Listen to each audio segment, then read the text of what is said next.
The only people who don't want to disclose the truth are people with something to hide.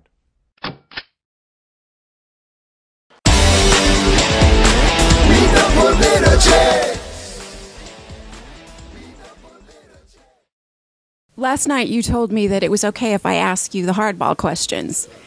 I don't want these fluffs to. What kind of thing we run in here? I want the controversy. Don't go ask me nice things. All right. Well, I'm going to talk about something that for some reason no one wants to talk about, and that's Barack Obama's records. You have gone after that, and you said last night that you don't understand why people put that on a shelf, why no one's talking about it. Why isn't it important if someone has forged something or lied about something, especially someone like the President of the United States? Why do you think they want this to go away? Well, I don't have the answer to that. But what's your gut feeling? Why do you think they wouldn't want this to be out there? Even people on our side, especially people on our side. Well, I worked Washington 3 times. I've been in positions where I dealt with the higher-ups, even the Watergate situation. I'm not going to get into that. But sometimes it looks like everybody drinks the same water in Washington. And they may go public, but then behind the scenes they make deals. That's on both sides. And maybe the deal is not to talk about the current president. For what reasons? That's interesting. I don't know the answer to that. There may be something there that I don't know about when you're dealing with national security. Is it the fact that if it was ever proven he was here illegally, what does it do for all the treaties and everything that has occurred in the past? So there may be things that I don't know about, but is that really an example or a reason not to enforce the laws? I remember President Nixon, who I still say was one of the greatest presidents we've had. They went after him over a tape. And I said this, it's very amusing that Congress will have hearings on hookers in Colombia allegedly messing around with Secret Service agents, or they have hearings on a government accounting office for us feeding steak in Vegas instead of chicken for their conventions. And now they're going to have hearings, I presume, on the CIA director, who everybody loves, especially McCain and others. So why can't they have a little hearing on what we have? And that's all I'm asking. Have a hearing, and we'll be glad to testify. And I said from day one, I said, I'm not after the president.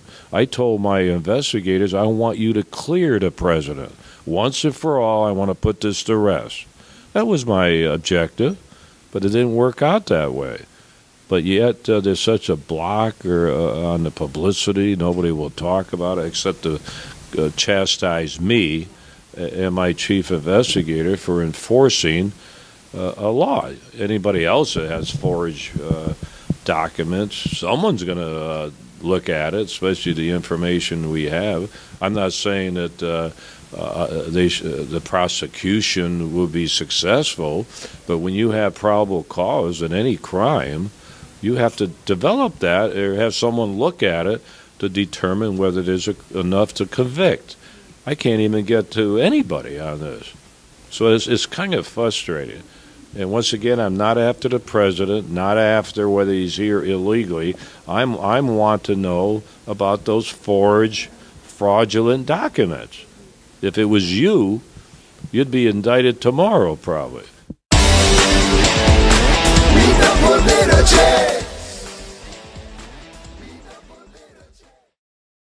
It really is just fascinating, the media block for this. And you almost saw this iron curtain shut down on it when they decided, including Fox News and including, all of our favorites, Rush Limbaugh, all of them. It was like all of a sudden one day they all just said, we're moving away from that. And I understand there are a lot of big fish to fry with this administration, but it seems like that's their foundation. That's the foundation they were built upon, which is air. Well, I don't want to be egotistical, but I will say this. I can get media attention with pink underwear that my inmates wear. I get media. I'm on Fox constantly. I've been on 4,000 international profiles TV. They keep coming to interview me. I'm just confused, even with me. Now, if I'm controversial and they'll have me on the air just about anything that's controversial, how much more controversial can you get what I'm doing on this thing? But I haven't had the big boys even want to call me down. And in fact, this hurt me a little because they're afraid when they get me live, I may switch to this subject and they wouldn't know how to turn me off. So that's hurt a little of my national publicity here. But it's sort of a situation, unfortunately, that's not going anywhere. And I did what I felt was right. I took some heat. I think I lost some percentage points in this election. Probably the toughest. For pursuing the truth.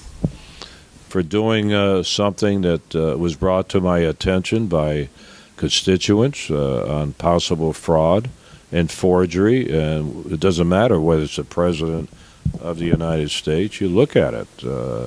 Not saying that anything would come of it, but boy, when I do it, you expect somebody to say, "Yeah, let me look at this. We could we can prosecute. Maybe we can have hearings in Washington, pursue it through a congressional hearing." But nobody wants to look at it, which is one day I hope that I may get an answer to that.